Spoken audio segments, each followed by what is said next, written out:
I was asleep when the woman upstairs screamed my name. "Alicia! Alicia!" I'd never even spoken to her, but she knew my name, and she sounded terrified. Footsteps thundered overhead. A door slammed. Then silence, like the building was holding its breath. Her name was Tanya. Apartment 3B. We'd done the elevator nod, nothing more. But that night, when I called up to her, she whispered, "He's here." I called the cops. They came. They left. Tanya stayed behind her door. I tried to sleep. I couldn't. Next morning, my bus keys weren't where I left them. They were in my bedroom, not on the kitchen counter. That's not something I mess up. But I told myself I was tired, until I got home again. Miss Loretta, the hallway gossip, was watering a plant that didn't need water.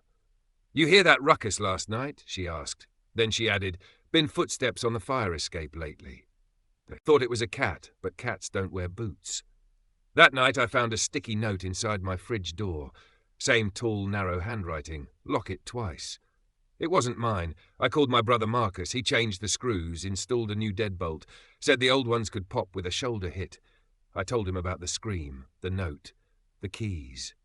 The smell, because now there was cigarette smoke in my bedroom, and I don't smoke.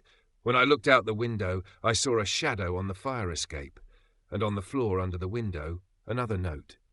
"You can't hide." Marcus stayed the night with a crowbar by the door. The next morning, I reported everything. The officer said I wasn't the only woman in the building calling lately. Men hanging around, she said. Watching. Then Tanya showed up at my door, sunglasses hiding a fresh bruise. "I fell," she said, but her voice was tight. "Some people around here don't like being told no."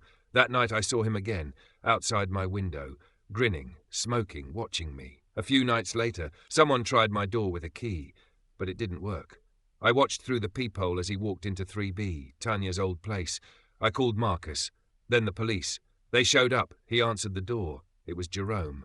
My ex, he'd used Tanya's chaos as cover, moved into her apartment, watched me from across the hall, said he was keeping an eye on me. Sick. They made him leave, banned him from the building. But I told the officer, the notes weren't his handwriting. She nodded slowly. Then you've got two problems. Weeks later, Tanya was safe.